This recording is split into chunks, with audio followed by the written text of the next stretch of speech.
The first rays of sunlight pierced through the dense canopy of the forest, casting a soft golden glow upon the surroundings.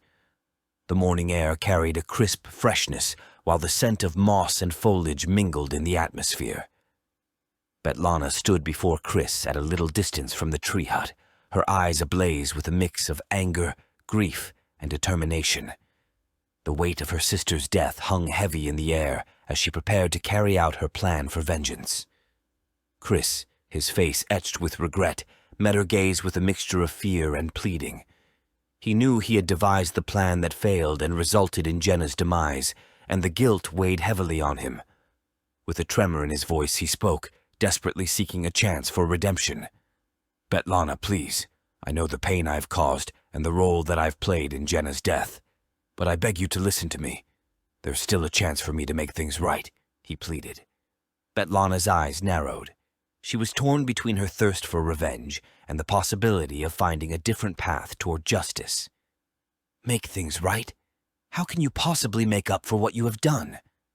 You failed, Kris. Your plan led to my sister's death. She trusted you, and you let her down. I know, Svetlana, and I can never truly make amends for that. But I promise you this. I will bring Corvus to justice. I will not rest until he pays for what he did to Jenna." Svetlana's brow furrowed, her anger still simmering beneath the surface. She contemplated Kris's words, searching for sincerity amidst her anguish. "And why should I believe you? How can I trust that you won't fail again, that you won't let Corvus slip through your fingers? Because I understand the weight of my failures. The guilt and remorse are eating me alive. Therefore, I will do whatever it takes to make Corvus pay for what he did and ensure that Jenna's memory is honored." Svetlana's resolve wavered as she observed the genuine remorse etched on Kris's face. "And what if you fail again?" she asked again. "Then you can have my life. However, I swear on Jenna's memory that I will not rest until Corvus is dead," he promised her. "Your words are not enough, Kris. You must prove your commitment to this cause. If I grant you a chance to make things right, you must understand that the path ahead will be treacherous and fraught with danger. I'm prepared for all threats and perils. I will fight till my last breath, Svetlana. Death does not scare me anymore," he declared quietly. Svetlana continued to stare silently at him. "And I know that this might be hard for you to hear," he explained. "Since the wound is still raw, you can't keep blaming me for Jenna's death without acknowledging the role you played in her demise." Svetlana's eyebrows raised. "What on Ereshkigal is that supposed to mean?" she asked in a menacing tone. "You said that my real identity is the reason Jenna died. You tortured me with the fact that my lie led to this tragedy, and you are not wrong. However, you can't possibly expect me to believe that you weren't suspicious at all." "What? Are you telling me that you had no idea who I really was? After all the meetings I had with the representatives of the 3 states, and after I led the army that attacked Yaqvon, it would be natural for you to be skeptical." Svetlana was dumbfounded for a few seconds before she admitted the truth. "Well, yes. I mean, I had my doubts. I knew that you weren't the poor Andredus you were pretending to be. However, I had no idea that you were Lord Kristonavarian Holsonae. But you could have asked me. If you had questioned me even once, I would have admitted the truth instantly. I would not have lied to you. But you did not. I don't see how that makes a difference." "It makes all the difference in the world.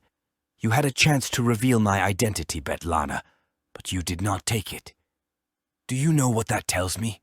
he inquired as he took a step forward. "What?" "It tells me that you believed in my plan. You thought that it would work, just like Jenna and I did. You need to understand that when you wage a war, things can go either way. The result of a battle is not always predictable. Lives are lost, and people die. The ones who participate are aware of the risks. Regardless of my identity, I never said that my plan was foolproof." "She was my sister," Svetlana finally uttered in a small voice that sounded very unlike her.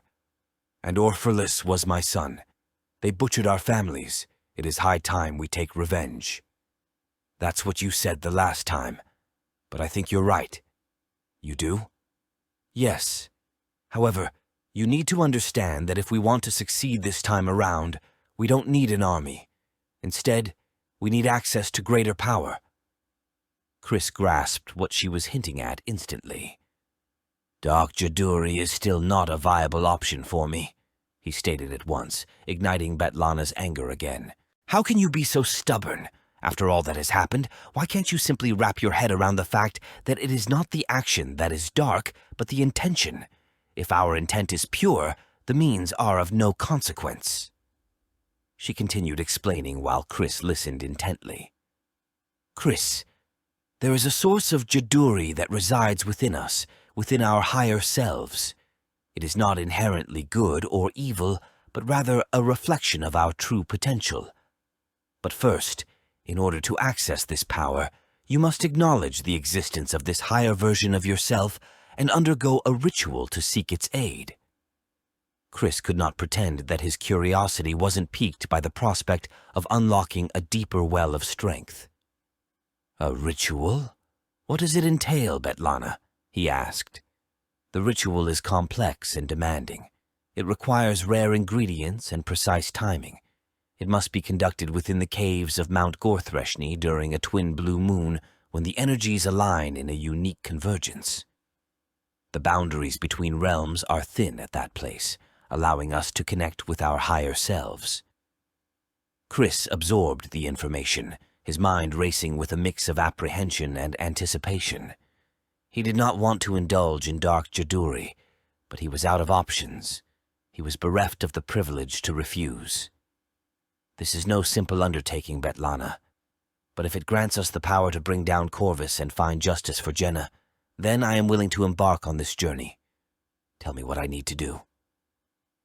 Kris, there are tasks that you must undertake as part of the ritual. They are not easy, but they serve a purpose in granting you the power you seek. Listen to me carefully, for these tasks will test your strength, both physically and emotionally, she told him. The first task requires you to seek revenge on someone who has wronged you personally. It must be someone who has caused you great pain or loss. By obtaining revenge, you release the consuming thirst for vengeance within you and ensure that it does not cloud your judgment or drive your actions. You must also help save someone's life and obtain fresh tears from that person willingly. Betlana paused for a moment before continuing. The next task is more challenging. You must witness the death of someone without intervening. I watched my family die before me, Kris said solemnly. That is not enough. It must be someone you can help at the time but choose not to, Jenna explained. It will test your empathy and the weight of your choices. By facing the consequences of inaction, you understand the impact of the choices we make or fail to make. Jenna continued. And while watching them die, you must shed your own blood as well. Why? Kris interjected. You need to bleed in order to capture the Euthris. It is the spiritual energy infused within the blood and some other fluids. I understand, but... Kris hesitated. Watching someone die without helping them. It goes against everything I believe in. How can I stand by while someone suffers? I know it is difficult. However, it is an essential step in completing the ritual. All right, Kris said finally. As part of the fourth task, you must take the life of an innocent person.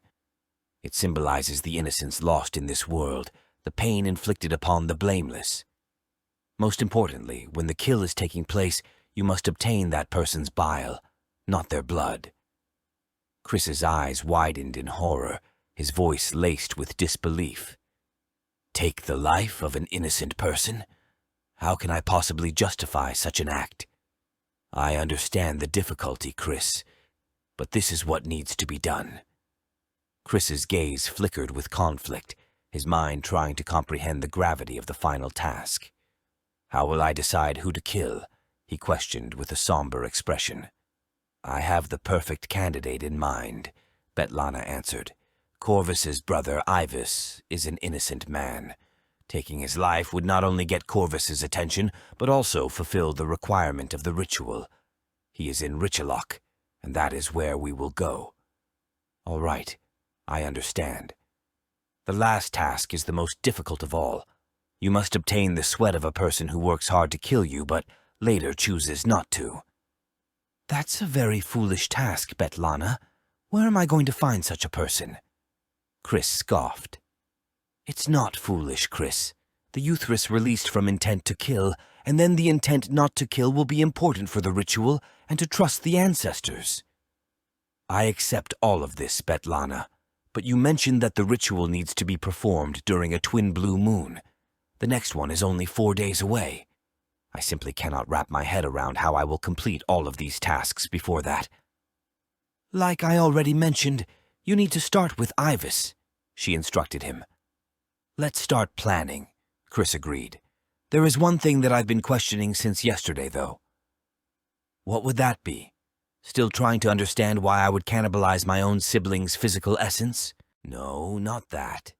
You certainly have a right to the body, more than anyone else that I can think of, with the possible exception of Kelu. But he is but a child. Why didn't you come with us to attack Corvus near Karamor? Why didn't you use your unique talents to aid us when we assaulted his stronghold? Betlana let out a deep sigh. Attacking 6 or 7 men so far from the forest might have been effective, but not the large force of soldiers that you and your newly formed militia were expecting. I am not a swordswoman or a shield maiden. I'm no archer or axe wielder. My access to the elements is limited to my propinquity with nature. The further my staff, Shayali, is from the natural energies of the forest, the weaker my abilities become. I could have aided you, yes, but at such a significant distance from Richelok Forest, my home, I would have been more of a liability than a boon. I understand now. I don't know how just yet, but I will find a way to make things right, Kris said.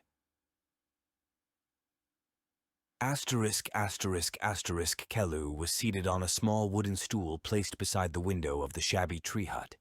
His attention was focused on the ensuing conversation between Kris and Betlana, even though he could not hear a single word.